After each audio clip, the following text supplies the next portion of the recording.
Oi, pessoal, tudo bem? Aqui é a professora Aline, do curso de Auxiliar Veterinário da Compacta Cursos. Eu vim hoje falar da aula 3 da apostila de bovinos, que são as principais afecções em ruminantes, tá? E a gente começa falando sobre uma afecção muito comum nos bois e nas vacas, que ela é chamada de timpanismo.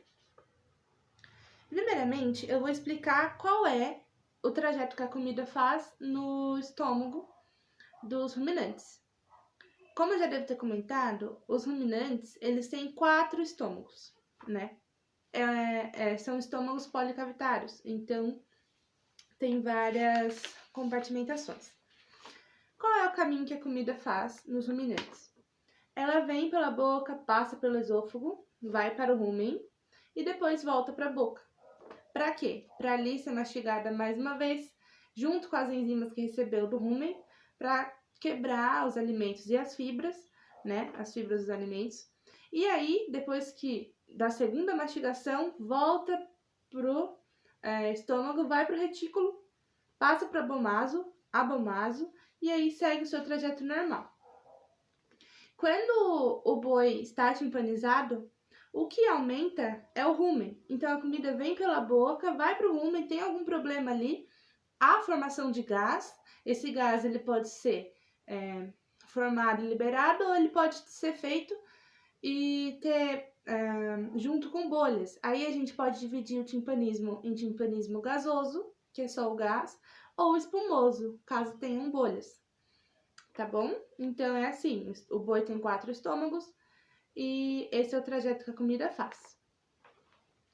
Tá? O que pode ocasionar o timpanismo? O timpanismo ele pode ser ocasionado por uma obstrução, por exemplo, por corpo estranho ali no estômago. O animal pode ter comido um pedaço de madeira, pode ter comido um pedaço da cerca, um pedaço de galho de árvore, alguma coisa assim, uma pedra. E esse corpo estranho gerou o aumento de gás ali no rumen. Ou o animal também pode ter hipocalcemia, que são os níveis baixos de cálcio no organismo. Isso também causa timpanismo. Mudanças na dieta, mudanças bruscas causam timpanismo. Acidose ruminal também causa timpanismo. Então, quando o animal tem algum outro problema no organismo, o timpanismo pode ser uma consequência disso. O animal também pode comer plantas tóxicas no campo e aí ocasionar o timpanismo por causa disso. O que a gente faz para tratar o timpanismo? Né?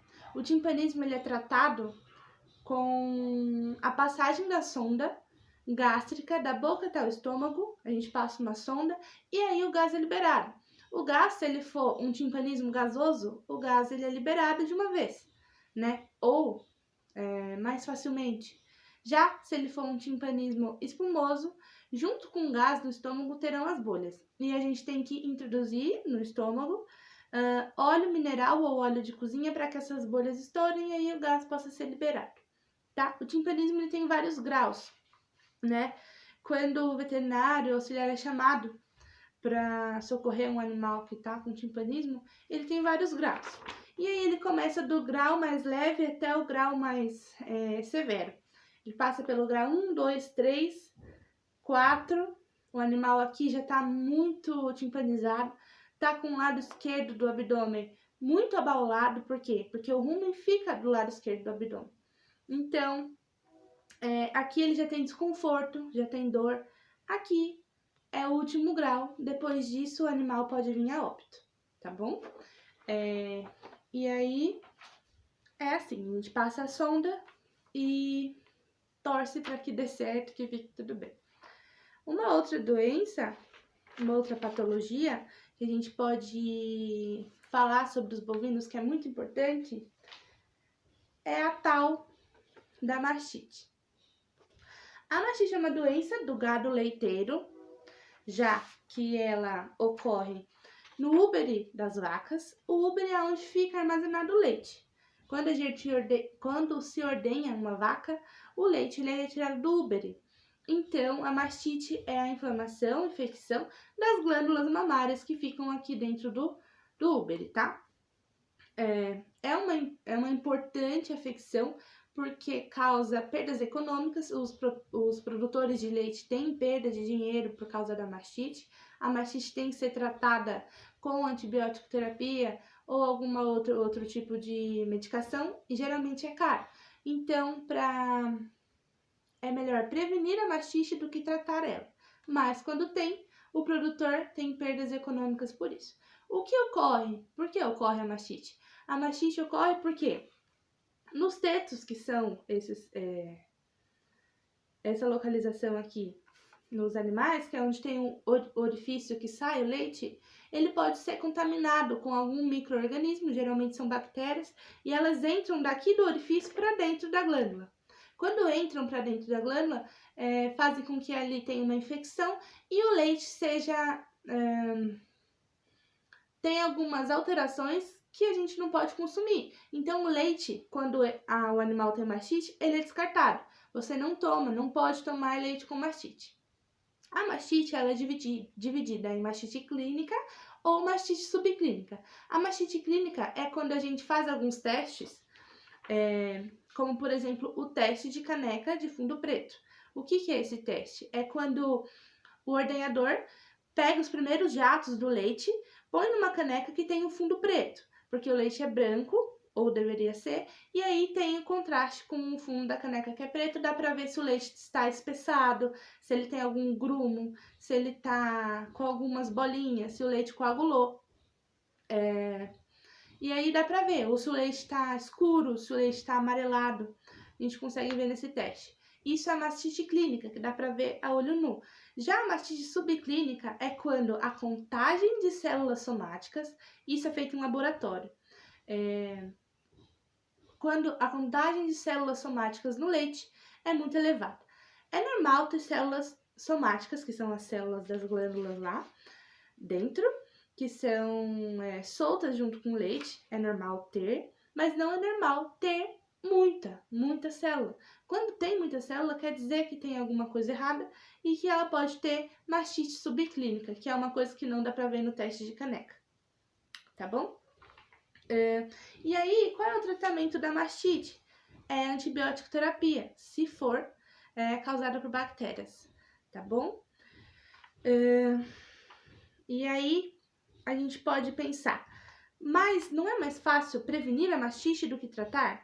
Sim, é mais fácil. E como que a gente previne a mastite? A mastite ela tem que ser prevenida com a antisepsia dos tetos da vaca antes da ordenha e também do tratador, das mãos, a higienização. A higienização do local, a higienização da máquina de ordenha, se for uma ordenha com máquina, tá? E também, quando tiver um animal afetado por mastite, retirar ele do rebanho. Não deixar que ele tenha contatos com as outras vacas, tá bom? E sempre fazer o teste antes da ordenha é muito importante. Uma outra afecção importante são as doenças do casco. Ou seja, as doenças que são nas unhas e cascos dos animais de grande porte. Isso é importante a gente falar porque os animais de grande porte, diferente dos pequenos, eles não podem ser amputados. Então, é muito difícil, é assim, raríssimo você amputar a perna de um animal de grande porte, porque eles são animais pesados, que têm em média 400 ou 500 quilos, e aí eles têm que ficar em 4 estações, com as 4 patas. Os possíveis problemas em casco, eles ocorrem porque, por exemplo, os animais eles ficam no mesmo estábulo o dia inteiro e aí ali eles fazem xixi, fazem as fezes e aí eles ficam pisando aquilo. É muito mais fácil ter uma infecção quando o casco está nessas condições. Inclusive, isso deixa o casco amolecido. Quando o casco amolece também, ele pode rachar, ele pode ter entrada de bactérias, entrada de fungos, e isso pode ocasionar com que tenha problemas no casco e o animal comece a claudicar, que é mancar, né? E aí isso faz com que a produção ou de leite ou do boi de corte seja mais baixa. Então, tem perdas econômicas com os problemas de casco também. A gente pode fazer o casqueamento do animal de tempos em tempos. O ideal é quando esteja numa época de calor, numa época de seca, porque daí o casco não tem perigo de ficar muito frágil, né? O casqueamento é uma prevenção e também um tratamento.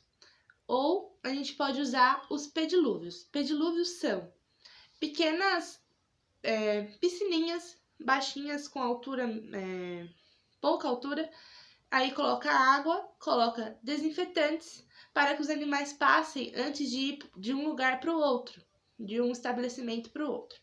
E aí também pode colocar ali um produto que deixe os cascos mais duros. E isso previne as doenças do casco, tá bom? Aí agora a gente vai falar de uma coisa muito importante, de uma doença muito importante pra gente, pro ser humano, que é a tuberculose. A tuberculose é uma zoonose e ela, sendo uma zoonose, é passada do animal pro humano. Ela é causada por uma bactéria, um grupo de bactérias, né? Um gênero bacteriano. E essa bactéria é o Mycobacterium bovis. O que ela causa? Dificuldade respiratória, a tuberculose. Então, é passado de bovino para bovino, um bovino pode passar para o outro, ou ela pode ser passada por humano, também de bovino para humano, ou através do leite. Quando o leite não tem o tratamento térmico adequado, quando o leite não é pasteurizado e tudo mais. Então, é uma doença de notificação obrigatória. Quando o animal ele faz o teste para tuberculose e dá positivo, a gente tem que avisar o governo vai lá e faz o abate sanitário desses animais. Não tem tratamento e também não tem vacinação para os animais, tá bom? E a prevenção é o cuidado ao introduzir novos animais no rebanho. Porque antes de introduzir qualquer animal no rebanho, deve-se colocá-lo em quarentena.